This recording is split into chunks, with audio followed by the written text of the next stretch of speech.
Hello നമസ്കാരം. നാളത്തെ അടിപൊളി എപ്പിസോഡിൻ്റെ സ്റ്റോറിയാണ് പറയാൻ പോകുന്നത് കേട്ടോ. നമ്മുടെ മഴതോരം മുംബൈയുടെ നാളത്തെ കിഡിലിൻ എപ്പിസോഡിൻ്റെ സ്റ്റോറിയാണ് പറയാൻ പോകുന്നത്. അപ്പോൾ എല്ലാവരും സ്റ്റോറി മുഴുവനായിട്ട് കേൾക്കുക, സപ്പോർട്ട് ചെയ്യുക. നമ്മുടെ ചാനൽ ആദ്യമായിട്ട് കാണുന്നവരാണെങ്കിൽ ഒന്ന് സബ്സ്ക്രൈബ് ചെയ്യുക, അതുപോലെ വീഡിയോ ഒന്ന് ലൈക്ക് ചെയ്തിട്ടും ഹൈപ്പ് ചെയ്തിട്ടും കാണാൻ തുടങ്ങുക കേട്ടോ. എന്നാൽ നേരെ നമുക്ക് സ്റ്റോറിയിലേക്ക് പോകാം. അങ്ങനെ ബാലചന്ദ്രൻ റിസോർട്ടിൽ റൂം എടുത്ത് താമസിക്കുകയാണ്. നമ്മുടെ അലീനയും അതുപോലെ കൃഷ്ണമോളെയും കൂട്ടിയിട്ടാണ് നിൽക്കുന്നത്. അപ്പോൾ അവരിങ്ങനെ പുറത്തേക്കൊന്ന് ഇറങ്ങാം, നമുക്ക് പുറത്ത് ഒന്ന് സംസാരിക്കാം. അതായത് കൃഷ്ണമോളും അലീനയും തമ്മിൽ ഒരു സംസാരവും അവർ തമ്മിൽ അങ്ങോട്ടും ഇങ്ങോട്ടും മിണ്ടുന്നില്ല. കാരണം വീട്ടിൽ വെച്ചിട്ട് ഏറ്റവും കൂടുതൽ സംസാരിച്ചിരുന്ന ആൾക്കാർ എന്ന് പറഞ്ഞിട്ടുണ്ടെങ്കിൽ അലീനയും കൃഷ്ണമോളും തമ്മിലാണ്. പക്ഷേ ഇവിടെ വന്നേ പിന്നെ അവർ രണ്ടുപേരും അങ്ങനെ അങ്ങോട്ടും ഇങ്ങോട്ടും പരസ്പരം മുഖത്തേക്ക് നോക്കി ഒന്നും തന്നെ ചെയ്യുന്നില്ല കേട്ടോ. അത് ബാലചന്ദ്രനെ ശ്രദ്ധിക്കുന്നുണ്ട്. എന്നിട്ട് പറയുന്നുണ്ട്, വാ നമുക്കൊന്ന് പുറത്തേക്ക് പോയി നടന്നിട്ട് വരാം എന്ന് പറഞ്ഞിട്ട് അവരെ കൂട്ടിയിട്ട് പുറത്തേക്ക് ഇറങ്ങുന്നുണ്ട് കേട്ടോ. അങ്ങനെ പുറത്തിറങ്ങി പോകുന്നുണ്ടെങ്കിലും ബാലചന്ദ്രൻ ഇങ്ങനെ ഓരോ കാര്യങ്ങൾ ഇങ്ങനെ സംസാരിക്കുന്നു എന്നല്ലാതെ അലീനയും കൃഷ്ണയും അങ്ങോട്ടും ഇങ്ങോട്ടും സംസാരിക്കുന്നില്ല. അലീനയ്ക്ക് കൃഷ്ണ ഇങ്ങോട്ട് സംസാരിക്കാത്തത് കൊണ്ടുള്ളൊരു മടി കേട്ടോ. അലീന ഇടയ്ക്ക് കൃഷ്ണമോളെ നോക്കിയൊക്കെ ചെയ്യുന്നുണ്ട്. കൃഷ്ണ നോക്കുന്നുണ്ടെങ്കിലും കൃഷ്ണയുടെ മുഖത്ത് അങ്ങനെ ഒരു സെന്റിമെന്റ്സ് വരുന്നില്ല കേട്ടോ. അത്രയും നാളും അലീന ചേച്ചി എന്ന് പറഞ്ഞ് വിളിച്ച് പുറകെ നടന്നിരുന്ന ആ ഒരു കൃഷ്ണമോളിൽ നിന്ന് കുറച്ചും കൂടി ഒരു പക്വത വന്നതുപോലെ. കാരണം ഇതൊക്കെ നടക്കുന്നത് അലീന ചേച്ചി കാരണമാണ്. അലീന ചേച്ചി പോയി കഴിഞ്ഞാൽ ഈ പ്രശ്നങ്ങളൊക്കെ സോൾവ് ആകും. പിന്നെ അച്ഛൻ അലീന ചേച്ചി ഇങ്ങനെ കൂട്ടിക്കൊണ്ടു വന്നതിലോട് കൂടിയിട്ട് അമ്മയുമായിട്ടുള്ള ആ ഒരു കണക്ഷൻ, ആ ഒരു വാശി ഒക്കെ കൂടി വരികയാണ് എന്ന് കൃഷ്ണമോൾക്ക് ഇങ്ങനെ തോന്നുകയാണ്. അപ്പോൾ ഇത് ഇങ്ങനെ പോവുകയാണെങ്കിൽ എവിടെയും ചെന്ന് എത്തില്ലല്ലോ, അതാണ് കൃഷ്ണമോളുടെ മനസ്സിൽ. അപ്പോൾ അലീന ചേച്ചി പറഞ്ഞയച്ചിരുന്നു എങ്കിൽ കുറച്ചും കൂടെ ബെറ്റർ ആയേനെ എന്നുള്ള ഒരു ചിന്തയാണ്. ഈ പ്രശ്നങ്ങളൊക്കെ സോൾവ് ആകുമായിരുന്നു. അലീനയോട് സ്നേഹം ഇല്ലാഞ്ഞിട്ടല്ല, പക്ഷേ ബാലചന്ദ്രൻ ഇങ്ങനെ ചെയ്തപ്പോൾ കൃഷ്ണമോൾക്ക് അത് അംഗീകരിക്കാൻ പറ്റുന്നില്ല കേട്ടോ. എന്തുകൊണ്ടാണ് അച്ഛൻ ഇങ്ങനെയൊക്കെ ചെയ്യുന്നത് എന്നുള്ളൊരു ചിന്തയാണ് കൃഷ്ണമോളുടെ മനസ്സിൽ വരുന്നത്. അപ്പോൾ ബാലചന്ദ്രൻ പറയുന്നുണ്ട്, ഇങ്ങനെ പോയാൽ ശരിയാവത്തില്ല, നിങ്ങൾ ഭയങ്കര കൂട്ടായിരുന്ന ആൾക്കാരല്ലേ, നിങ്ങളിങ്ങനെ മിണ്ടാതെ നടക്കാൻ പാടില്ല എന്നൊക്കെ ഇങ്ങനെ പറയുകയും ചെയ്യുന്നുണ്ട് കേട്ടോ. അപ്പോഴും കൃഷ്ണ ഒന്നും മിണ്ടുന്നില്ല, അലീനയെ നോക്കുന്നു എന്നല്ലാതെ ചിരിക്കുകയോ ഒന്നും ചെയ്യുന്നില്ല. പിന്നീട് കാണിക്കുന്നത് രാത്രിയിൽ ഇങ്ങനെ ഡൈനിങ് ടേബിളിൽ ഇരുന്ന് ഭക്ഷണം കഴിച്ചുകൊണ്ടിരിക്കുന്ന സമയത്ത് നമ്മുടെ മനു ഇവിടെ പറഞ്ഞിട്ടുണ്ടായിരുന്നല്ലോ രാജീവിനോട്, അങ്കിള് ചെയ്തത് വളരെ മോശം പ്രവൃത്തിയായി പോയി, ഇതിൻ്റെ പരിണിത ഫലം എന്ത് വന്നാലും അങ്കിള് അനുഭവിക്കുക തന്നെ വേണം, ഇനി അങ്കിളിന് ഒരു തിരിച്ചു പോകാൻ പറ്റില്ല എന്ന് വരെ വരാം എന്നൊക്കെ പറയുന്നുണ്ട് കേട്ടോ. അതിനുശേഷം കാണിക്കുന്നത് വൈജിയാണ്. വൈജിയാണെങ്കിൽ ഇങ്ങനെ ആകെ ടെൻഷൻ അടിച്ചിട്ട് ബാലചന്ദ്രനും കൃഷ്ണമോളും എവിടെ പോയി എന്നറിയാഞ്ഞിട്ട് ആകെ ടെൻഷനായിട്ട് ഇങ്ങനെ ഇരിക്കുകയാണ്. ആ സമയത്ത് വൈജ രാജീവിനെ ഫോൺ ചെയ്യുന്നുണ്ട് കേട്ടോ. രാജീവിനെ വിളിച്ചിട്ട് ആകെ സങ്കടം പറയാണ്. ഒരു സമാധാനമില്ല രാജീവേട്ട, എങ്ങോട്ടാ പോയതെന്ന് ഒരു സമാധാനമില്ല, കൃഷ്ണമോള് കൂടെ ഉള്ളതുകൊണ്ടാണ് ഇത്രയും സമാധാനക്കേട്. ബാലചന്ദ്രൻ ഇന്നാളും ഇതുപോലെ ഇറങ്ങിപ്പോയതാണ്, അത് കുറച്ച് കഴിഞ്ഞാൽ തിരിച്ചു വരുന്നെങ്കിലും വെക്കാം, പക്ഷേ മോളെയും കൂടെ കൊണ്ടുപോയേക്കല്ലേ, എനിക്കൊരു സമാധാനം ഇല്ല എന്ന് പറയുമ്പോൾ രാജീവ് പറയുന്നുണ്ട്, നീ വിഷമിക്കൊന്നും വേണ്ട, അവൾ പോയത് അവളുടെ അച്ഛൻ്റെ കൂടെയല്ലേ, അവളെ സംരക്ഷിക്കാനൊക്കെ അയാൾക്കറിയാം, അതൊന്നും അയാൾ മോശമായിട്ട് ചെയ്യത്തൊന്നുമില്ല. കാരണം കൃഷ്ണ എന്ന് പറഞ്ഞിട്ടുണ്ടെങ്കിൽ ബാലചന്ദ്രന് ജീവനാണല്ലോ, അതുകൊണ്ട് അവൾക്ക് ദോഷം വരുന്നതൊന്നും ബാലചന്ദ്രൻ ചെയ്യത്തില്ല എന്ന് പറയാണ്. അത് എനിക്കറിയാം രാജീവേട്ട, അതൊന്നും കുഴപ്പമില്ല, പക്ഷേ എവിടെയാണ് എന്താണ് എന്നൊന്നും അറിയാഞ്ഞിട്ട് ഒരു സമാധാനവും ഇല്ല, മനുവിനോട് ഒന്ന് വിളിച്ചു നോക്കാൻ പറയൂ എന്ന് ചോദിക്കുകയാണ്. അപ്പോൾ പറയുന്നുണ്ട്, ഞാൻ പറഞ്ഞിരുന്നു, പക്ഷേ മനു വിളിച്ചപ്പോഴും ഫോൺ സ്വിച്ച് ഓഫ് തന്നെയായിരുന്നു എന്ന് പറയണം. ആ മനുവിൻ്റെ കയ്യിൽ ചിലപ്പോൾ എറണാകുളത്തുള്ള നമ്പർ ഉണ്ടായിരിക്കും, അവളുടെ അനിയത്തി എന്ന് പറയുന്ന ഒരു പെങ്കൊച്ചില്ലേ അവൾ താമസിക്കുന്നത്, അങ്ങോട്ടേക്കായിരിക്കും അലീന പോയിട്ടുണ്ടാവുക, അവിടെ ഒന്ന് വിളിച്ച് അന്വേഷിക്കാൻ പറയാമോ എന്ന് ചോദിക്കുകയാണ്. ഞാൻ പറഞ്ഞു നോക്കാം, മനു കേൾക്കുമെന്നൊന്നും അറിയത്തില്ല എന്ന് പറയുന്നുണ്ട് കേട്ടോ. അങ്ങനെ ഫോൺ വെക്കുകയാണ്. വൈജ, നീ സമാധാനമായിട്ടിരിക്കും, എന്തെങ്കിലും വിവരം കിട്ടും എന്നൊക്കെ പറഞ്ഞ് സമാധാനിപ്പിക്കുന്നുണ്ട്. പിന്നീട് കാണിക്കുന്നത് മനു ഇങ്ങനെ ഓരോന്ന് ആലോചിച്ച് ഇങ്ങനെ ഇരിക്കുക കേട്ടോ. അങ്ങനെ എന്തായിരിക്കും, എവിടെയായിരിക്കും പോയിട്ടുണ്ടാവുക, അലീനെ അങ്കിളിന് കിട്ടിയിട്ടുണ്ടാകുമോ എന്നിങ്ങനെയുള്ള ഓരോ ടെൻഷനിലാണ് മനു ഇരിക്കുന്നത്. അപ്പോഴാണ് മനുവിനൊരു ചിന്ത തോന്നുന്നത്, അലീന പോകുന്നുണ്ടെങ്കിൽ തീർച്ചയായിട്ടും അത് രേവതിക്കുട്ടിയുടെ അടുത്തേക്ക് തന്നെയായിരിക്കും പോയിട്ടുണ്ടാവുക, എന്നാൽ പിന്നെ അവളെ ഒന്ന് വിളിച്ചു നോക്കാം, അവിടെ എത്തിയിട്ടുണ്ടോ എന്നൊക്കെ അറിയാലോ. നേരത്തെ മുത്തശ്ശിയോട് മനു വഴക്കിട്ടിട്ടുണ്ടായിരുന്നു ആ ഫോൺ അലീനയ്ക്ക് കൊടുത്തു വിടാഞ്ഞിട്ടോ. അപ്പോൾ മുത്തശ്ശി പറഞ്ഞത്, ഇത് നീ എനിക്ക് വാങ്ങി തന്ന ഫോണില്ലേ എന്ന് ചോദിക്കുകയും ചെയ്യുന്നുണ്ടായിരുന്നു. മുത്തശ്ശിക്ക് വേണമെങ്കിൽ ഇനിയും വാങ്ങിത്തരാലോ, അലീനയെ ഒന്ന് വിളിക്കണമെങ്കിൽ ഇനി എന്ത് ചെയ്യും എന്നൊക്കെ പറഞ്ഞ് ദേഷ്യപ്പെട്ടിട്ടുണ്ടായിരുന്നു കേട്ടോ. അപ്പോൾ മുത്തശ്ശിക്കും തന്നെ അലീന പോയതിൽ വിഷമമൊക്കെ ഉണ്ടെങ്കിലും അലീന പോയാൽ പ്രശ്നം സോൾവ് ആവണമെങ്കിൽ സോൾവ് ആവട്ടെ എന്നുള്ളൊരു മൈൻഡാണ് മുത്തശ്ശിക്ക് കേട്ടോ. കാരണം വൈജ പോവാൻ പറഞ്ഞിട്ട് പോവില്ല എന്ന് പറഞ്ഞതിൻ്റെ ഒരു ദേഷ്യമൊക്കെ മുത്തശ്ശിക്കും ഉണ്ടായിരുന്നേ. അങ്ങനെ മനു എന്താണെങ്കിലും രേവതിക്കുട്ടിയുടെ ഫോണിലേക്ക് വിളിക്കുകയാണ്. അങ്ങനെ രേവതിക്കുട്ടി ഫോൺ എടുക്കുന്നുണ്ട് കേട്ടോ. മനുവേട്ടൻ്റെ ഫോണാണ്. അപ്പോൾ ഗ്രേസമ്മയും മാമച്ചാനൊക്കെ എല്ലാവരും കൂടി ഇരിക്കുന്ന സമയത്താണ് ഫോൺ വരുന്നത് കേട്ടോ. അപ്പോൾ ആരെ രേവതിക്കുട്ടിയും ചോദിക്കുമ്പോൾ മനുവേട്ടനാണ് ആൻറ്റി എന്ന് പറയണം. മനു എന്താ ഇപ്പം നിന്നെ വിളിക്കുന്നത് എന്ന് ചോദിക്കാൻ. അറിയില്ല, എന്തെങ്കിലും കാര്യം ഉണ്ടാവും, ഞാനൊന്ന് എടുത്ത് നോക്കട്ടെ. എന്നാൽ ശരി, നീ ഒന്ന് അറ്റൻഡ് ചെയ്യ് എന്ന് പറയട്ടോ. അങ്ങനെ രേവതിക്കുട്ടി ഫോൺ അറ്റൻഡ് ചെയ്യുന്നുണ്ട്. അറ്റൻഡ് ചെയ്യുമ്പോൾ മനുവേട്ട എന്താ വിശേഷിച്ച്, സുഖമായിരിക്കുന്നോ എന്നൊക്കെ രേവതിക്കുട്ടി ഇങ്ങനെ ചോദിച്ചുകൊണ്ടിരിക്കുകയാണ്. ആ സുഖമായിരിക്കുന്നു രേവതിക്കുട്ടി, എന്തൊക്കെയാണ് അവിടുത്തെ വിശേഷം? കാരണം മനു അങ്ങോട്ട് അലീന വന്നോ എന്നുള്ള കാര്യം അങ്ങോട്ടേക്ക് ചോദിക്കുന്നില്ല കേട്ടോ. ചോദിച്ചു കഴിഞ്ഞാൽ അവിടെ ചിലപ്പോൾ അവിടെ എത്തിയിട്ടില്ല എന്നുണ്ടെങ്കിൽ ഇനി രേവതിക്കുട്ടിക്ക് വിഷമമായെങ്കിലോ എന്ന് ഓർത്തിട്ട് ചോദിക്കുകയൊന്നും ചെയ്യുന്നില്ല. എന്ത് ചെയ്യായിരുന്നു എന്നൊക്കെ ഇങ്ങനെ ചോദിക്കുമ്പോൾ ഞങ്ങളെ ഫുഡ് കഴിക്കാൻ പോകുമായിരുന്നു. അപ്പോൾ ആരൊക്കെയാണ് അവിടെ ഉള്ളത് എന്ന് ചോദിക്കുന്നുണ്ട്. ഇവിടെ ആരാ ഉള്ളത്? ഞാനും ഗ്രേസമ്മേൻ്റെയും മാമച്ചായൻ ഞങ്ങളും, അല്ലാതെ വേറെ ആരാ? ചേച്ചി ഇങ്ങോട്ടേക്ക് വരാമെന്നൊക്കെ പറയുന്നുണ്ട്. എന്നാണാവോ വരുന്നത്? ഒരു ദിവസം ഞങ്ങൾ അങ്ങോട്ടേക്ക് വരാനിരുന്നതാണ്, പക്ഷെ അത് നടന്നില്ല എന്ന് പറയാണ് രേവതിക്കുട്ടി. അപ്പം മനുവിന് മനസ്സിലാവുകയാണ് അലീന അങ്ങോട്ടേക്ക് ചെന്നിട്ടില്ല എന്ന് മനസ്സിലാവുകയാണ്. അപ്പോൾ ഏകദേശം മനുവിനൊരു മനസ്സിൽ ഒരു ചിന്ത വരുന്നുണ്ട്, മിക്കവാറും ബാലചന്ദ്രൻ തന്നെ അലീനയെ കൂട്ടിക്കൊണ്ട് എവിടേക്കെങ്കിലും പോയിട്ടുണ്ടാവും എന്ന് തന്നെ മനു ഉറപ്പിക്കുന്നുണ്ട്. ഞാൻ ചുമ്മാ വിളിച്ചതാന്ന് പറയുമ്പോൾ ചുമ്മാ അല്ലല്ലോ മനുവേട്ടൻ, അങ്ങനെ ചുമ്മാ വിളിക്കില്ലല്ലോ എന്ന് പറയുമ്പോൾ ചുമ്മാതാടി വിളിച്ചത്, നിന്റെ സംസാരം ഒന്ന് കേൾക്കണമെന്ന് തോന്നി, നീ എൻ്റെ അനിയത്തിക്കുട്ടിയല്ലേ, അതുകൊണ്ടാണ് ഞാൻ നിന്നെ വിളിച്ചത് എന്ന് പറയണം മനു. ഓക്കെ മനുവേട്ടാ, ശരി. പിന്നെ ചേച്ചിയോട് എൻ്റെ അന്വേഷണം പറഞ്ഞേക്കണം കേട്ടോ. പിന്നെ ചേച്ചിയെ ഒന്ന് നോക്കിക്കോണം കേട്ടോ, ചേച്ചിയെ കൈവിടാതെ കൂടെ നിർത്തിയേക്കണം എന്നൊക്കെ ഇങ്ങനെ പറയുന്നുണ്ട് കേട്ടോ. ഒന്ന് പോടി അവിടുന്ന്, ഞാൻ നോക്കിക്കോളാം എന്നൊക്കെ പറഞ്ഞ് മനു ഫോൺ വെക്കുകയാണ്. അപ്പോൾ അലീന ഇവിടെ ഇങ്ങനെ ഇവിടുത്തെ പ്രശ്നങ്ങളൊന്നും രേവതിക്കുട്ടി അറിയിക്കുന്നില്ല. കാരണം രാത്രി കൂടിയാണ്, രേവതിക്കുട്ടി ആകെ ടെൻഷനിലാകും. അത് കാരണം മനു അറിയിക്കുന്നില്ല കേട്ടോ. അങ്ങനെ ഫോൺ വെക്കുന്നുണ്ട്. പിന്നെ ബാലചന്ദ്രൻ്റെ ഫോണിലേക്ക് വീണ്ടും ട്രൈ ചെയ്യണം. അപ്പം മനുവിന് മനസ്സിലാവുകയാണ് അലീന അവിടെ ഇല്ല എന്നുള്ളത്.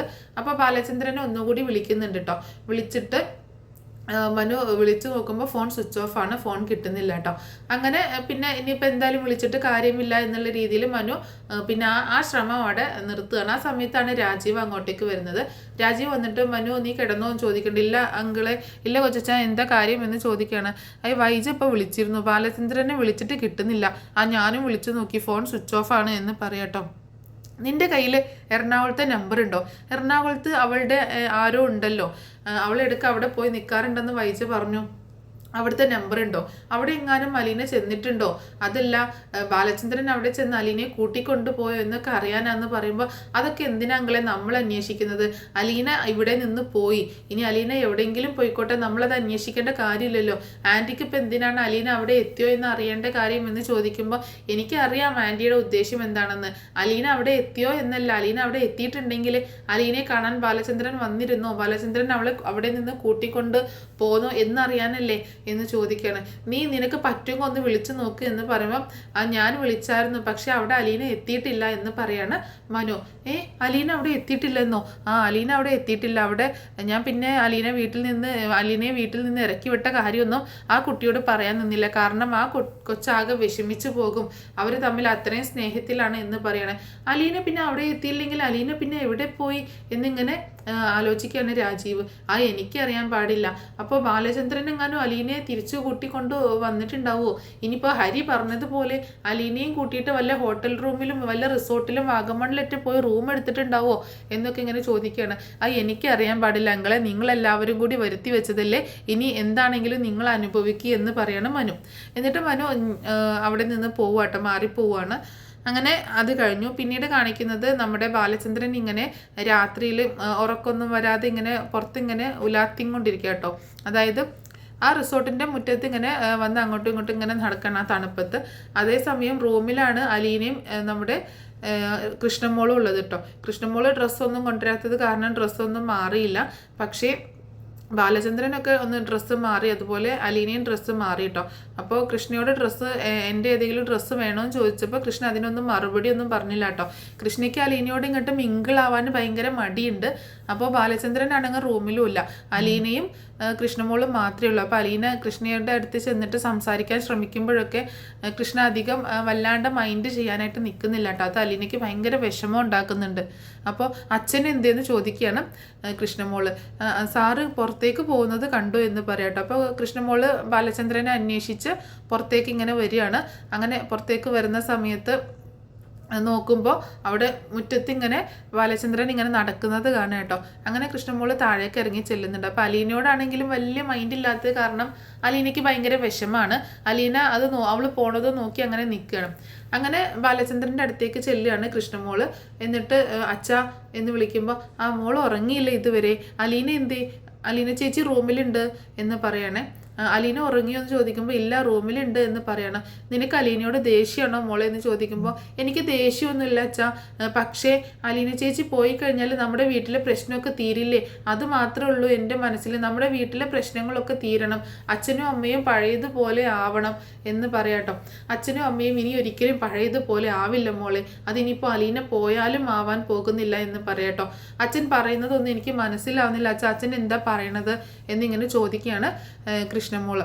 അതെ, അച്ഛന് പറയാനാണെങ്കിൽ ഒരുപാടുണ്ട് മോളെ, അച്ഛൻ പറഞ്ഞു കഴിഞ്ഞാൽ അതൊന്നും തീരില്ല. നീ അലീനയോട് ഒരിക്കലും ദേഷ്യം കാണിക്കരുത് കേട്ടോ, അവള് നിന്നെ ഒരുപാട് സ്നേഹിച്ചതല്ലേ, അവള് നിന്നെ എന്തോരം നിന്റെ എല്ലാ കാര്യങ്ങളും ചെയ്തു തന്നതൊക്കെ അലീനയല്ലേ, പിന്നെ നീ അവളെ ഇങ്ങനെ അവഗണിക്കുമ്പോൾ അവൾക്ക് എന്തോരം വിഷമം ഉണ്ടാകും എന്ന് ചോദിക്കുകയാണ് ബാലചന്ദ്രൻ. എനിക്കറിയാൻ വെച്ചാൽ, പക്ഷെ എനിക്ക് എന്തോ അങ്ങോട്ടേക്ക് മനസ്സ് വരുന്നില്ല, അലീന ചേച്ചിയാണല്ലോ ഇതിനൊക്കെ കാരണം എന്നൊരു ചിന്ത എൻ്റെ മനസ്സിലും വന്നേക്കാണ്. അലീന ചേച്ചി പോയി കഴിഞ്ഞാൽ എല്ലാം ശരിയാകുമെന്നുള്ളൊരു ചിന്ത വന്നുകൊണ്ടാണ് അച്ഛൻ എന്ന് പറയട്ടോ. അങ്ങനെ ഒരിക്കലും മോള് ചിന്തിക്കാൻ പാടില്ല, കാരണം അലീന നിന്റെ സ്വന്തം ചേച്ചിയാണ് എന്ന് പറയട്ടോ. എന്താ അച്ഛൻ ഈ പറയുന്നത്, അലീന ചേച്ചി എങ്ങനെ എൻ്റെ സ്വന്തം ചേച്ചിയാവും? ഒരു ചേച്ചിയെ പോലെ ഞാൻ കണ്ടു എന്നുള്ളത് ശരിയാണ്, എന്നെ ഒരു അനിയത്തി കുട്ടിയെ പോലെ തന്നെയാണ് അലീന ചേച്ചിയും കണ്ടതും സ്നേഹിച്ചതും ഒക്കെ, പക്ഷേ അതുകൊണ്ട് സ്വന്തം ചേച്ചി ആവത്തൊന്നുമില്ലല്ലോ എന്ന് പറയാണ് കൃഷ്ണമോള് കേട്ടോ. മോൾ ഇവിടെ ഇരിക്കി, ഞാൻ കുറച്ച് കാര്യങ്ങൾ പറയാനുണ്ട് മോളെടുത്ത് എന്ന് പറഞ്ഞിട്ട് ബാലചന്ദ്രൻ നമ്മുടെ കൃഷ്ണമോളെ അടുത്ത് പിടിച്ചിരുത്തുന്നുണ്ട് കേട്ടോ. എന്താ അച്ഛൻ, എന്തു പറ്റി? അച്ഛൻ ഇവിടെ ഇങ്ങനെ മഞ്ഞും കൊണ്ട് തണുപ്പടിച്ച് നിൽക്കല്ലേ, നമുക്ക് റൂമിലേക്ക് പോകാം എന്ന് പറയുമ്പോൾ ഇവിടെ പുറത്ത് തണുപ്പാണെങ്കിലും എൻ്റെ ഉള്ളു മുഴുവൻ ചൂടാണ് മോളെ, എൻ്റെ ഉള്ളു മുഴുവൻ ചുട്ട് പൊള്ളുകയാണ്, അവിടെ ചുട്ട് പഴുത്ത് ഒരു അഗ്നിപർവ്വതം പോലെ ഇങ്ങനെ ഉരുകിക്കൊണ്ടിരിക്കുകയാണ്, തിളച്ച് മറിഞ്ഞുകൊണ്ടിരിക്കുകയാണ് എന്ന് പറയാണ് ബാലചന്ദ്രൻ. എന്താണ് അച്ഛൻ അച്ഛൻ്റെ പ്രശ്നം? അച്ഛൻ ഇങ്ങനെ കള്ള് കുടിച്ചിട്ടല്ലേ അച്ഛന് ഇങ്ങനെയൊക്കെ പ്രശ്നങ്ങളൊക്കെ വന്നത്, അച്ഛന് അറ്റാക്ക് വന്നതൊക്കെ അതുകൊണ്ടല്ലേ എന്നൊക്കെ ചോദിക്കുമ്പോൾ അതൊന്നുമല്ല മോളെ യഥാർത്ഥ പ്രശ്നം എന്ന് പറയണം. എന്താ അച്ഛൻ പ്രശ്നം? അലീന ചേച്ചിയാണോ പ്രശ്നം? അലീന ചേച്ചി എന്തുകൊണ്ടാണ് അച്ഛൻ പറഞ്ഞയക്കാത്തത്? അമ്മ വേണ്ടാന്ന് പറഞ്ഞിട്ടും പിന്നെ എന്തിനാ അച്ഛൻ ഇങ്ങനെ പിടിച്ചുകൊണ്ടിരിക്കുന്നത്? അലീന ചേച്ചി പൊക്കോട്ടെ അച്ഛാ എന്ന് പറയുമ്പോൾ അങ്ങനെ അലീന ചേച്ചിയെ പറഞ്ഞയക്കാൻ പറ്റത്തില്ല മോളെ എന്ന് പറയണം. അതെന്താ അച്ഛൻ അലീന ചേച്ചിയെ പറഞ്ഞയക്കാൻ പറ്റാത്തതെന്ന് ചോദിക്കുമ്പോൾ അങ്ങനെ പിടിച്ചിരുത്തിയിട്ട് പറയുന്നുണ്ട്, അച്ഛനൊരു കഥ പറയാം, മോള് ശ്രദ്ധിച്ച് കേൾക്കണം കേട്ടോ എന്ന് പറയണം. അങ്ങനെ ഇങ്ങനെ ഒരു കഥയായിട്ട് വൈജയന്തിയുടെ കാര്യങ്ങൾ പറയാട്ടോ. ബാലചന്ദ്രൻ പറയുന്നുണ്ട്, പണ്ടേ കുഞ്ഞിതിൽ അച്ഛന് ഒരുപാട് ഇഷ്ടമായിരുന്നു അമ്മയെ. അച്ഛൻ 10ാം ക്ലാസ്സിൽ പഠിക്കുന്ന സമയത്ത് അമ്മയ്ക്കൊരു ലവ് ലെറ്ററൊക്കെ കൊടുത്തായിരുന്നു. അന്ന് അച്ഛന് അമ്മയോട് ഭയങ്കര സ്നേഹമായിരുന്നു, പക്ഷേ അമ്മയ്ക്ക് അച്ഛനോട് അങ്ങനെ ഒരു സ്നേഹമേ ഉണ്ടായിരുന്നില്ല, അതെനിക്ക് അറിയത്തും ഉണ്ടായിരുന്നില്ല കേട്ടോ. ആ കത്ത് കിട്ടിയിട്ട് മോളുടെ മുത്തശ്ശനും അമ്മാവന്മാർ അങ്കിൾമാരൊക്കെ ഇല്ലേ, അവരൊക്കെ എന്നെ ഒരുപാട് തല്ലിയിട്ടുണ്ട്. അന്ന് വൈജയ്ക്കാണെങ്കിൽ എന്നെ ഒട്ടും താല്പര്യം ഉണ്ടായിരുന്നില്ല. അന്ന് ഞാനാണെങ്കിൽ ആരാണ്, അവരുടെ വീട്ടിലെ ജോലിക്കാരനാണ് എൻ്റെ അച്ഛൻ, ആ ആളുടെ മകനാണല്ലോ ഞാൻ. അപ്പോൾ അവർ ഏറ്റവും ഉയർന്ന സ്ഥാനത്ത് സ്വത്ത് കൊണ്ടും അതുപോലെ പേര് കൊണ്ടും പ്രശസ്തി കൊണ്ടൊക്കെ ഉയർന്ന സ്ഥാനത്ത് നിൽക്കുന്ന ആൾ, ഞാനൊരു വെറും വേലക്കാരൻ്റെ അല്ലെങ്കിൽ ഒരു കാര്യസ്ഥൻ്റെ മകനാണ് ഞാൻ. അതുകൊണ്ട് അവരെന്നെ തല്ലി ഒരുപാട് അപമാനിച്ചാണ് വിട്ടത്. പക്ഷേ എൻ്റെ മനസ്സിൽ നിൻ്റെ അമ്മയോടുള്ള സ്നേഹം അതേപടി അവിടെ തന്നെ കിടപ്പുണ്ടായിരുന്നു. ആ വാശിക്ക് ഞാൻ പുറത്ത് പോയി അധ്വാനിച്ച് കഷ്ടപ്പെട്ട് ഒരുപാട് പൈസ ഉണ്ടാക്കി തിരിച്ചു വന്ന് ജ്വല്ലറിയും ടെക്സ്റ്റൈൽസും അങ്ങനെയുള്ള കടകളൊക്കെ തുടങ്ങി വീട് വെച്ചു. അതിനൊക്കെ ശേഷം വീണ്ടും ഞാൻ വിവാഹം ആലോചിച്ചു ചെന്നു. ആ സമയത്ത് ഒരു എതിർപ്പും കൂടാതെ നിൻ്റെ അമ്മയെ എനിക്ക് വിവാഹം ചെയ്തു തന്നു. ഞാൻ വിചാരിച്ചു എൻ്റെ സ്വത്തും പ്രൗഢിയും ഒക്കെ കണ്ടിട്ടായിരിക്കും എനിക്ക് വിവാഹം കഴിച്ചു തന്നത് എന്ന്. പക്ഷെ അതൊന്നും ആയിരുന്നില്ല സത്യം എന്ന് പറയട്ടോ. പിന്നെ എന്താ വെച്ചാൽ എന്തു പറ്റിയെന്ന് ചോദിക്കുമ്പോൾ മോളുടെ അമ്മയെ ഒരുപാട് നാളിങ്ങനെ ആഗ്രയിലൊക്കെ പോയി താമസിച്ചിട്ടുണ്ടായിരുന്നു. എനിക്കറിയാം, ഗംഗാധരൻ വല്യച്ഛൻ്റെ കൂടെയല്ലേ അവിടെ ആൻറ്റി ഇങ്ങനെ ഡെലിവറി ആയ സമയത്ത് അവിടെ പോയി നിന്നതല്ലേ എന്ന് ചോദിക്കുകയാണ്. ആ സമയത്ത് അമ്മ അവിടെ ഒരു സ്കൂളിലും ജോലി ചെയ്തായിരുന്നല്ലോ എന്ന് പറയുന്നുണ്ട്. അതെ, അത്രയും കാര്യങ്ങളൊക്കെ മോൾക്കറിയാലോ. ആ സമയത്ത് അമ്മയ്ക്ക് അവിടെ ഒരു പ്രണയം ഉണ്ടായിരുന്നു എന്ന് പറയാട്ടോ. അച്ഛാ എന്ന് വിളിച്ചു പോവുകയാണ് കൃഷ്ണ. അതേ മോളെ, ഒരു പ്രണയം ഉണ്ടായിരുന്നു. അതത്ര വലിയ തെറ്റൊന്നുമല്ല, ഒരാളെ പ്രണയിക്കുക, ആ ഒരു കൗമാര പ്രായത്തിൽ ഒരാളെ പ്രണയിക്കുക എന്ന് പറഞ്ഞിട്ടുണ്ടെങ്കിൽ അത്ര വലിയ തെറ്റായിട്ട് മോശമായിട്ടൊന്നും ഞാൻ പറയുന്നില്ല, പക്ഷേ എൻ്റെ ജീവിതം തന്നെ മാറ്റിമറിച്ച് അത്രയും വലിയൊരു തെറ്റായിരുന്നു അവിടെ സംഭവിച്ചത് എന്ന് പറയട്ടോ. അച്ഛൻ എന്തായി പറഞ്ഞു വരുന്നത് എന്ന് ചോദിക്കുമ്പോൾ, നിൻ്റെ അമ്മയ്ക്ക് അവിടെ വെച്ചൊരു പ്രണയം ഉണ്ടായിരുന്നു, അവർ തമ്മിൽ വിവാഹം കഴിച്ചോ കഴിച്ചില്ലേ എന്ന് എനിക്കറിയത്തില്ല. അമ്മ ഗർഭിണിയായി ഇരിക്കുകയാണ് നാട്ടിലേക്ക് വന്നത്. അമ്മ ഏതോ ഒരു ഹോസ്പിറ്റലിൽ ആരും അറിയാതെ പ്രസവിച്ച് എല്ലാവരും കൂടിയിട്ട് ആ കുഞ്ഞിനെ എടുത്ത് ഒരു ഓർഫനേജിൽ കൊണ്ടുപോയി ആക്കി എന്ന് പറയണം. അപ്പം കൃഷ്ണമോളാണെങ്കിൽ ഇത് കേട്ടിട്ട് പെട്ടെന്ന് ഷോക്കായി പോവുക കേട്ടോ.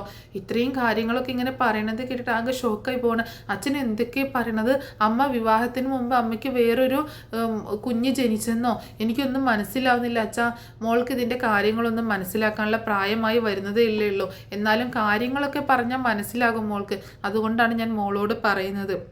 മോൾ എപ്പോഴും അലീനയെ ഇങ്ങനെ കുറ്റപ്പെടുത്തുന്നത് കൊണ്ട് കൂടിയാണ് ഞാൻ ഈ കാര്യങ്ങളൊക്കെ പറയുന്നത്. അന്ന് നിൻ്റെ അമ്മ പ്രസവിച്ച് എല്ലാവരും കൂടെ ചേർന്ന് ഒരു ഓർഫനേജിൽ കൊണ്ടുപോയി തള്ളിയ ആ കുഞ്ഞാണ് ഇന്ന് വളർന്ന് വലുതായി നമ്മുടെ വീട്ടിൽ വന്ന് നിൽക്കുന്ന അലീന എന്ന് പറയട്ടോ. അപ്പോൾ വൈജയന്തിയുടെ ആ പാസ്റ്റ് കഥകളും ബാലചന്ദ്രൻ്റെ കഥകളൊക്കെ ഇങ്ങനെ പറഞ്ഞു കൊടുക്കുന്നുണ്ട്. അത് കേട്ടതും ഇരുന്നെടുത്ത് നിന്ന് എഴുന്നേറ്റ് പോവുകയാണ് കൃഷ്ണമോള് അച്ഛാ എന്ന് വിളിച്ചുകൊണ്ട്. എന്നിട്ട് അച്ഛൻ എന്തൊക്കെയാണ് പറയണത്? അമ്മയുടെ മോളാണെന്നോ അലീന ചേച്ചി? അതേ മോളെ, നിൻ്റെ അമ്മയുടെ മോളാണ്. എല്ലാവരും കൂടെ എന്നെ ചതിക്കുകയായിരുന്നു, എന്നെ പറ്റിക്കുകയായിരുന്നു. നിൻ്റെ അമ്മ ഇത്രയും നാൾ എൻ്റെ കൂടെ ജീവിച്ചിട്ട് എന്നെ വഞ്ചിക്കുകയായിരുന്നു എന്നൊക്കെ പറഞ്ഞ് പൊട്ടിക്കരയട്ടോ. ഞാനും ഒരു മനുഷ്യനല്ലേ മോളെ, എനിക്കും സങ്കടങ്ങളും സന്തോഷം, എനിക്കും ഇല്ലേ സങ്കടങ്ങളും വിഷമങ്ങളും ഒക്കെ. എനിക്ക് അസുഖം വന്ന് ഹോസ്പിറ്റലിലായത്, എനിക്ക് അറ്റാക്ക് വന്നതേ ഞാൻ കള്ളു കുടിച്ചിട്ടല്ല മോളെ. ഈ സങ്കടങ്ങളൊന്നും താങ്ങാൻ വയ്യാതെ, എൻ്റെ മനസ്സിന് എൻ്റെ ഹൃദയത്തിന് താങ്ങാൻ വയ്യാത്ത അത്രയും സങ്കടങ്ങൾ എനിക്ക് നിൻ്റെ അമ്മ തന്നതുകൊണ്ടാണ് എന്ന് പറയട്ടെ. ഈ കാര്യം ഞാൻ അറിഞ്ഞതുകൊണ്ടാണ് എനിക്ക് ആ അസുഖങ്ങൾ വന്നതും ഞാൻ അറ്റാക്ക് വന്ന് ഹോസ്പിറ്റലിലായതുമൊക്കെ എന്ന് പറയണം. എന്നിട്ട് പൊട്ടിക്കരയാണ് ബാലചന്ദ്രൻ. ആ സമയത്ത് കൃഷ്ണ എന്ത് ചെയ്യണമെന്നറിയാതെ ഇങ്ങനെ ബാലചന്ദ്രനെ കെട്ടിപ്പിടിച്ച് ഇങ്ങനെ ആശ്വസിപ്പിക്കുക കേട്ടോ. താൻ കേട്ട സത്യം എന്ന് പറഞ്ഞിട്ടുണ്ടെങ്കിൽ അതിഭീകരമായിട്ടുള്ളൊരു സത്യമാണ്. അപ്പോൾ അതിൻ്റെ ആ ഒരു ഷോക്കിലാണ് കൃഷ്ണൻ നിൽക്കുന്നത്. ബാലചന്ദ്രനാണെങ്കിൽ ഇങ്ങനെ പൊട്ടിക്കരഞ്ഞുകൊണ്ടിരിക്കുകയാണ്. മതി അച്ഛാ, കരയില്ലേ, നമുക്ക് റൂമിലേക്ക് പോവാം, ഇവിടെ നിന്നിട്ട് എനിക്ക് ആകെ പേടിയാകുന്നു, വാ നമുക്ക് റൂമിലേക്ക് പോവാം, ചേച്ചി അവിടെ തനിച്ചല്ലേ എന്നൊക്കെ പറഞ്ഞ് അങ്ങനെ കൃഷ്ണ ബാലചന്ദ്രനെയും കൂട്ടിയിട്ട് റൂമിലേക്ക് ചെല്ലുന്നുണ്ട് കേട്ടോ. അതേസമയം നോക്കുമ്പം അലീനയാണെങ്കിൽ കിടന്നുറങ്ങിപ്പോയിട്ടുണ്ടാവും കേട്ടോ. ഇവർ ചെന്ന സമയത്ത് അലീന കിടന്നുറങ്ങുമായിരുന്നു. അങ്ങനെ ഇവർ ശബ്ദമുണ്ടാക്കാതെ അങ്ങോട്ടേക്ക് ചെല്ലുന്നുണ്ട് കേട്ടോ. അപ്പോൾ അലീനയെ തന്നെ കുറേ നേരം നോക്കി നിൽക്കുകയാണ് കൃഷ്ണമോൾ കേട്ടോ. അപ്പോൾ അവൾക്ക് സങ്കടം വരും കേട്ടോ. തൻ്റെ അമ്മയുടെ മകള്, തൻ്റെ ചേച്ചി, തൻ്റെ സ്വന്തം ചേച്ചി എന്നിങ്ങനെ മനസ്സിലിങ്ങനെ റിപ്പീറ്റ് ചെയ്യാം കേട്ടോ. എന്നിട്ട് വീണ്ടും ആ ഗ്ലാസ് ഡോറിൻ്റെ വിൻഡോൻ്റെ അടുത്ത് പോയി നിന്നിട്ട് ഇങ്ങനെ സങ്കടപ്പെട്ട് ഇങ്ങനെ കരയാണ്. അപ്പോൾ ബാലചന്ദ്രൻ അടുത്തേക്ക് ചെല്ലുന്നുണ്ട്. എന്ത് പറ്റി മോളെ, എന്താ നിനക്ക് പറ്റിയത് എന്ന് ചോദിക്കുമ്പോൾ, അച്ഛൻ എനിക്ക് ഒറ്റയ്ക്ക് നിന്ന് എവിടെയെങ്കിലും പോയിട്ട് ഒന്ന് പൊട്ടിക്കരയണോ അച്ഛാ, എനിക്കിത് സഹിക്കാൻ പറ്റുന്നില്ല, എനിക്ക് താങ്ങാൻ പറ്റുന്നില്ല. എന്തൊക്കെ ക്രൂരതകളാണ് അച്ഛാ അമ്മ ചേച്ചിയോട് ചെയ്തിട്ടുള്ളത്. അമ്മയുടെ സ്വന്തം മോളല്ലേ ചേച്ചി, ഇതൊക്കെ അമ്മ അറിഞ്ഞു കഴിഞ്ഞാൽ എന്തായിരിക്കും അവസ്ഥ എന്ന് പറയുമ്പോൾ, ഒരിക്കലും ഇത് ആരും അറിയരുത്. ഞാൻ മോളോട് പറഞ്ഞിട്ടുള്ളത് മോള് അറിയാൻ വേണ്ടി മാത്രമാണ്. പക്ഷേ ഒരിക്കലും മോളുടെ നാവിൽ നിന്ന് ഈ സത്യം പറഞ്ഞു പോകരുത്, ആരെയും അറിയിച്ചു പോകരുത് എന്ന് പറയാണ് ബാലചന്ദ്രൻ. അങ്ങനെ ബാലചന്ദ്രൻ നമ്മളെ കൃഷ്ണമോളെ കെട്ടിപ്പിടിച്ച് ആശ്വസിപ്പിക്കുന്നുണ്ട് കേട്ടോ. കൃഷ്ണമോളാണെങ്കിൽ അച്ഛനെ കെട്ടിപ്പിടിച്ച് പൊട്ടിക്കരയണം. അതിനുശേഷം അവർ വന്ന് കിടക്കണം. 3 പേരും കൂടെ ഒരു ബെഡിലാണ് കിടക്കുന്നത് കേട്ടോ. അലീന ഈ ഒരു അറ്റത്ത് കിടന്നിട്ടുണ്ടായിരുന്നു, പിന്നെ കൃഷ്ണമോള് കിടന്നു, ബാലചന്ദ്രനും കിടക്കുകയാണ്. ആ സമയത്ത് കൃഷ്ണമോളാണെങ്കിൽ അലീനയെ തന്നെ നോക്കിക്കൊണ്ട് അലീനയുടെ മുഖത്തും ഒക്കെ തലോടിയും കൊണ്ട് ഇങ്ങനെ നോക്കി നിൽക്കുക കേട്ടോ. ബാലചന്ദ്രൻ അത് കണ്ടപ്പോൾ ഭയങ്കര സന്തോഷം തോന്നുകയാണ്. എന്നിട്ട് കൃഷ്ണമോള് അലീനയെ കെട്ടിപ്പിടിച്ചുകൊണ്ട് അവിടെ കിടക്കുക കേട്ടോ. അങ്ങനെ അന്നത്തെ ഒരു നൈറ്റ് കഴിയാണ്. പിന്നീട് കാണിക്കുന്നത് പിറ്റേ ദിവസം രാവിലെ ബാലചന്ദ്രൻ ഇങ്ങനെ പുറത്തിറങ്ങിയിട്ട് ഇങ്ങനെ നടക്കുന്ന സമയത്ത് ഫോൺ ഓൺ ആക്കിയിട്ടുണ്ടായിരുന്നു. ആ സമയത്ത് ഫോൺ റിങ് ചെയ്യാട്ടോ. അപ്പോൾ എടുത്ത് നോക്കുമ്പോൾ മനുവാണ് വിളിക്കുന്നത്. മനുവിൻ്റെ കോള് കണ്ടപ്പോൾ ബാലചന്ദ്രൻ ഫോൺ എടുക്കുന്നുണ്ട് കേട്ടോ. അങ്കിൾ ഇത് എവിടെയാണ് എന്ന് ചോദിക്കുകയാണ്. എന്താ മനു, എന്താ കാര്യം പറഞ്ഞോ എന്ന് ചോദിക്കുമ്പോൾ, അങ്കിളിൻ്റെ കൂടെ അലീനയുണ്ടോ? അങ്കിളും കൃഷ്ണമോളും കൂടി എങ്ങോട്ടേക്കാണ് പോയത്? ഞാൻ എറണാകുളത്തേക്ക് വിളിച്ചിട്ടുണ്ടായിരുന്നു, അലീന അങ്ങോട്ടേക്ക് ചെന്നിട്ടില്ല എന്നാണ് പറഞ്ഞത്. പിന്നെ അലീന എവിടെ പോയി അങ്കിളെ എന്ന് ചോദിക്കുകയാണ്. അപ്പോൾ എനിക്കറിയാൻ പാടില്ല, എല്ലാവരും കൂടെ ഇറക്കി വിട്ടതല്ലേ, എവിടെ പോയി എന്ന് നീ അന്വേഷിക്ക്. നിന്റെ കൊച്ചച്ഛനല്ലേ വന്ന് ഇറക്കി വിട്ടത്, നിനക്ക് ഉത്തരവാദിത്വമൊന്നും ഇല്ലല്ലോ, നീയല്ലേ അവളെ കൂട്ടിക്കൊണ്ട് വന്നത്, അപ്പോൾ അവളുടെ കാര്യങ്ങൾ നിനക്കൊന്നും അറിയണ്ടല്ലോ എന്നൊക്കെ പറഞ്ഞ് മനുവിൻ്റെ അടുത്ത് ദേഷ്യപ്പെടുന്നുണ്ട് കേട്ടോ. അങ്കിൾ എന്തിനാ എന്നോട് ദേഷ്യപ്പെടുന്നത്? ഞാൻ മനസ്സാ വാച അറിയാത്ത കാര്യമാണ് അവിടെ നടന്നത്. ഞാൻ ഉണ്ടായിരുന്നെങ്കിൽ ഞാൻ അങ്ങോട്ടേക്ക് വന്ന് അവളെ കൂട്ടിക്കൊണ്ട് പോയേനെ എന്ന് പറയണേ. എന്താണെങ്കിലും ഇപ്പോൾ അവൾ പോയല്ലോ, ഇനിയിപ്പോൾ അവളുടെ കാര്യങ്ങൾ എന്തിനാ അന്വേഷിക്കുന്നത്? പോയ പോയ ആൾക്കാർ പോട്ടെ എന്ന് പറയുമ്പോൾ അങ്കിളെ എനിക്കറിയാം അങ്കിളിൻ്റെ കൂടെ അലീന ഉണ്ട് എന്നുള്ളത്. അങ്കിൾ അലീനയെ ഒരിക്കലും കൈവിടില്ല എന്നും എനിക്കറിയാം. എനിക്ക് അറിയണം അങ്കിൾ എവിടെയാണുള്ളത്, അലീനയുടെ എനിക്ക് കാണണം, അങ്കിളിനെ കാണണം, സംസാരിക്കണം എന്ന് പറയട്ടോ. അപ്പോൾ ബാലചന്ദ്രൻ ഒന്ന് തണുക്കുന്നുണ്ട് കേട്ടോ. അപ്പോൾ പറയുന്നുണ്ട് ഞാൻ പറയാം, പക്ഷേ നീ തനിച്ചാണ് വരുന്നത് എങ്കിൽ മാത്രം, നീ തനിച്ചേ വരുള്ളൂ എന്നാൽ മാത്രം ഞാൻ എവിടെയാണെന്ന് ഞാൻ പറഞ്ഞു തരാം എന്ന് പറയട്ടോ. അപ്പം മനു പറയുന്നുണ്ട് അതെങ്കിലേ ഞാൻ വരുന്ന വിവരം ആരോടും ഞാൻ പറയുന്നില്ല, ഞാൻ വേറെ എങ്ങോട്ടെങ്കിലും പോവുകയാണെന്നുള്ള രീതിയിൽ ഇറങ്ങിക്കോളാം, അങ്കിൾ എവിടെയാണെന്നുള്ളത് ഒന്ന് പറ എന്ന് പറയണം. അങ്ങനെ ബാലചന്ദ്രൻ എവിടെയാണെന്നുള്ളത് മനുവിൻ്റെ അടുത്ത് പറഞ്ഞു കൊടുക്കുന്നുണ്ട് കേട്ടോ. അങ്ങനെ മനു പെട്ടെന്ന് തന്നെ അങ്ങോട്ടേക്ക് എത്തിക്കോളാം എന്ന് പറയുന്നത്. അതേസമയം രാവിലെ എഴുന്നേൽക്കുന്ന അലീനെ കാണുന്നത് കൃഷ്ണമോള് തന്നെ കെട്ടിപ്പിടിച്ച് കിടന്നുറങ്ങുന്ന കേട്ടോ. അപ്പോൾ അലീനയ്ക്ക് ഭയങ്കര സന്തോഷം തോന്നുകയാണ്. കൃഷ്ണ തന്നെ കെട്ടിപ്പിടിച്ചിട്ട് അവരങ്ങനെ കിടന്നിട്ടൊന്നുമില്ലല്ലോ ഒരുമിച്ച്, വീട്ടിൽ ഒരുമിച്ച് അങ്ങോട്ട് സംസാരിക്കുകയും ഒക്കെ ചെയ്തിട്ടുണ്ടെന്നല്ലാതെ ഒരുമിച്ച് ഇതുപോലെ കിടന്നിട്ടൊന്നുമില്ലല്ലോ. അപ്പോൾ ഭയങ്കര സന്തോഷം തോന്നുകയാണ്. അങ്ങനെ പതിയെ അലീന അവളെ മുഖത്തൊക്കെ നോക്കി ഒരു ഉമ്മൊക്കെ കൊടുത്ത് അവിടെ നിന്ന് എഴുന്നേൽക്കുന്നുണ്ട് കേട്ടോ. അത് കഴിഞ്ഞൊന്ന് ഫ്രഷായി വന്നതിന് ശേഷം വീണ്ടും കൃഷ്ണമോളുടെ അടുത്ത് ഇരിക്കുകയാണ്. ആ ബെഡിൽ ഇങ്ങനെ ഇരിക്കുകയാണ്. അങ്ങനെ ഇരിക്കുന്ന സമയത്ത് അവളുടെ മുഖമൊക്കെ പിടിച്ച് ഒന്ന് തലോടി ഉമ്മൊക്കെ കൊടുക്കുമ്പോൾ പെട്ടെന്ന് കൃഷ്ണമോൾ ഉണരും കേട്ടോ. ഉണരുന്ന സമയത്ത് കാണുന്നത് അലീനയാണ്. അലീനയെ ഇങ്ങനെ കാണുമ്പോൾ ഭയങ്കര സന്തോഷം സങ്കടവും ഒക്കെ കൂടെ വരികയാണ്. കൃഷ്ണമോൾക്ക് ചേച്ചി എന്ന് വിളിക്കുന്നുണ്ട് കേട്ടോ. അതേ ചേച്ചിയാണ് എന്ന് പറയാണ്. അങ്ങനെ കൃഷ്ണമോൾ എഴുന്നേറ്റിട്ട് അലീനയെ കെട്ടിപ്പിടിക്കുകയാണ്. പക്ഷേ താൻ അറിഞ്ഞ വിവരങ്ങളൊന്നും അന്നേരം കൃഷ്ണ അലീനയോട് പറയുന്നില്ല കേട്ടോ. അറിഞ്ഞ കാര്യങ്ങളൊന്നും പറയുന്നില്ല. പിന്നീട് കാണിക്കുന്നത് മനു അങ്ങോട്ടേക്ക് വരുന്നതാണ്, ആ റിസോർട്ടിലേക്ക് വരുന്ന കേട്ടോ. അപ്പോൾ മനു വന്നിട്ട് ബാലചന്ദ്രനെ ഫോൺ ചെയ്യുന്നുണ്ടെങ്കിൽ ഞാൻ ഇവിടെ എത്തിയിട്ടുണ്ട് എന്ന് പറയുമ്പോൾ റൂം പറഞ്ഞു കൊടുക്കുന്നുണ്ട് കേട്ടോ. അപ്പോൾ ബാലചന്ദ്രൻ പറഞ്ഞിട്ടുണ്ടായിരുന്നു മനുവിൻ്റെ അടുത്ത്, നീ വരുമ്പോൾ കൃഷ്ണമോൾക്ക് പറ്റിയ ഒരു 2 ഡ്രസ്സ് വാങ്ങിച്ചിട്ട് വേണം വരാൻ, അവളുടെ ഡ്രസ്സൊന്നും ഞാൻ കൊണ്ടുവന്നിട്ടുണ്ടായിരുന്നില്ല എന്ന് മനുവിൻ്റെ അടുത്ത് ബാലചന്ദ്രൻ പറഞ്ഞിട്ടുണ്ടായിരുന്നു. അതനുസരിച്ച് മനു കൃഷ്ണമോൾക്ക് പറ്റിയ ഡ്രസ്സ് വാങ്ങിച്ചിട്ടാണ് വരുന്നത് കേട്ടോ. പക്ഷേ കൃഷ്ണമോളെ എങ്ങനെയെങ്കിലും വീട്ടിലേക്ക് പറഞ്ഞയക്കണം എന്നാണ് ബാലചന്ദ്രൻ്റെ തീരുമാനം. കാരണം വീട്ടിലേക്ക് പോകുന്നുണ്ടെങ്കിൽ അലീനയും കൂട്ടിയിട്ടേ പോകാൻ പറ്റത്തുള്ളൂ. പക്ഷേ ഉടനെ തന്നെ അങ്ങോട്ടേക്കൊരു മടങ്ങിപ്പോക്ക് എന്താണെങ്കിലും ഇല്ല. പക്ഷേ കൃഷ്ണമോൾ ഇവിടെ നിന്ന് കഴിഞ്ഞാൽ അവളുടെ പഠിത്തം ഒക്കെ മുടങ്ങുമല്ലോ. അപ്പം അങ്ങനെ ഒരു ചിന്ത ബാലചന്ദ്രൻ്റെ മനസ്സിലുണ്ട്. എന്താണെങ്കിലും ഡ്രസ്സൊക്കെ വാങ്ങിച്ചിട്ടാണ് മനു വരുന്നത്. അങ്ങനെ റൂം നമ്പറൊക്കെ പറഞ്ഞു കൊടുക്കുന്നുണ്ട്. അങ്ങനെ മനു റൂമിലേക്ക് കയറി ചെല്ലുമ്പോൾ കാണുന്നത് അലീനയും കൃഷ്ണമോളും കൂടെ അവിടെ ഇരിക്കുന്നതും ബാലചന്ദ്രനും അവരോട് സംസാരിച്ചുകൊണ്ട് നിൽക്കുന്നുണ്ട്. ബാലചന്ദ്രൻ ഡോറ് തുറന്നു കൊടുക്കുന്നുണ്ട്. അങ്ങനെ മനുവിനെ കണ്ടിട്ടാ മനുവേട്ട എന്ന് വിളിച്ചുകൊണ്ട് കൃഷ്ണ അടുത്തേക്ക് ചെല്ലുന്നുണ്ട് കേട്ടോ. അലീനയാണെങ്കിൽ ഒന്നും മിണ്ടാതെ തല താഴ്ത്തിക്കൊണ്ട് ഇങ്ങനെ നിൽക്കുകയാണ്.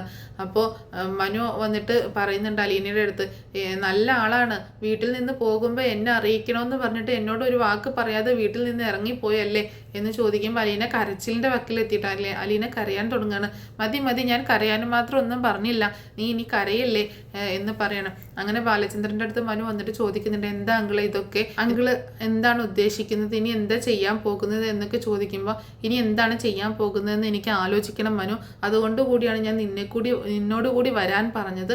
ഇനി ഇവിടുന്ന് അങ്ങോട്ടേക്ക് എന്ത് ചെയ്യണമെന്ന് ആലോചിച്ചൊരു തീരുമാനം എത്തണം. ഇനി ഇതുപോലൊരു സംഭവം വീട്ടിലുണ്ടാവാൻ പാടില്ല. എനിക്ക് അലീനയും കൂട്ടിയിട്ട് വീട്ടിലേക്ക് തിരിച്ചെത്തിയേ പറ്റത്തുള്ളൂ. പക്ഷേ അലീന വന്നു കഴിഞ്ഞാൽ ഇനി അലീനയെ ഇതുപോലൊരു സിറ്റുവേഷനിൽ എനിക്ക് എത്തിക്കാൻ പറ്റില്ല.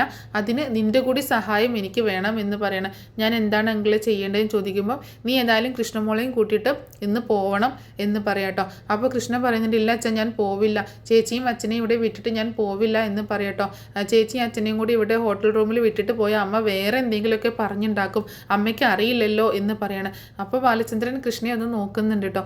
എന്തറിയില്ലല്ലോ എന്ന് ചോദിക്കുകയാണ് മനു. അമ്മയ്ക്ക് അറിയില്ലല്ലോ ഇവർ തമ്മിൽ അച്ഛനും മോളും പോലുള്ള റിലേഷനാണെന്ന്, അമ്മ വേറെ എന്തെങ്കിലുമൊക്കെ പറഞ്ഞുണ്ടാക്കും എന്ന് പറയണം. അത് കൃഷ്ണമോള് പറഞ്ഞത് ശരിയാണെങ്കിലേ, അതുകൊണ്ട് കൃഷ്ണയെ തൽക്കാലം പറഞ്ഞയക്കാതിരിക്കുന്നതാണ് നല്ലത് എന്ന് പറയണം. അങ്ങനെ ഇനി എന്താണ് അങ്കിളുടെ പ്ലാൻ എന്ന് ചോദിക്കുമ്പോൾ മനു വാ നമുക്ക് പുറത്ത് പോയി സംസാരിക്കാം എന്ന് പറഞ്ഞ് മനുവിനെ കൂട്ടി പോവുകയാണ് ബാലചന്ദ്രൻ. അപ്പോൾ ഇത്രയൊക്കെ കാര്യങ്ങളാണ് നാളത്തെ എപ്പിസോഡിൽ സംഭവിക്കുന്നത് കേട്ടോ. ഇനിയിപ്പോൾ ഏതായാലും കൃഷ്ണമോള് അറിഞ്ഞു കഴിഞ്ഞിരിക്കുകയാണ് നമ്മുടെ അലീന അവളുടെ സ്വന്തം ചേച്ചിയാണ്, വൈചിയുടെ മകളാണ് എന്നുള്ള കാര്യം. ഇനി അറിയാൻ പോകുന്നത് മനുവാണ്. പക്ഷേ ഉടനെ തന്നെ ഉണ്ടാവാനുള്ള സാധ്യതയില്ല, മിക്കവാറും കുറച്ച് ദിവസങ്ങൾക്ക് കഴിഞ്ഞ ആ സമയത്ത് തന്നെ അറിയും. എന്താണെങ്കിലും ഇനി മനുവാണ് അടുത്തത് അറിയാൻ പോണത്. ശരിക്കും ആദ്യം നോവലിലൊക്കെ മനുവാണ് ആദ്യം അറിയുന്നത് കേട്ടോ. ഇങ്ങനെ നമ്മുടെ അലീന വൈജയുടെ മകളാണ് എന്നുള്ള കാര്യം ആദ്യം അറിയണത് മനുവാണ്. സീരിയലിലായപ്പോൾ ഇങ്ങനെ ഒരു സിറ്റുവേഷൻ സാഹചര്യങ്ങളൊക്കെ മാറിയില്ലേ, അപ്പോൾ അതുകൊണ്ടായിരിക്കും കൃഷ്ണ ആദ്യം അറിയുന്ന ഒരു ഭാഗം കാണിച്ചിട്ടുള്ളത്. എന്താണെങ്കിലും ഇനി ഓരോരുത്തരായിട്ട് അറിയുന്നുണ്ട്. മക്കൾ അതുപോലെ നമ്മുടെ ബബിതയാണെങ്കിലും രോഹിത്താണെങ്കിലും ഒക്കെ അറിയുന്നുണ്ട്. പക്ഷേ വൈജ മാത്രം അറിയുന്നില്ല കേട്ടോ. അപ്പോൾ ഇത്രയേ ഉള്ളൂ നാളത്തെ എപ്പിസോഡിൻ്റെ സ്റ്റോറി. അപ്പോൾ ഈ സ്റ്റോറി എല്ലാവർക്കും ഇഷ്ടമായിട്ടുണ്ടാവുമെന്ന് കരുതുകയാണ്. ഇഷ്ടമായിട്ടുണ്ടെങ്കിൽ ഒന്ന് സപ്പോർട്ട് ചെയ്യാൻ മറക്കരുത്.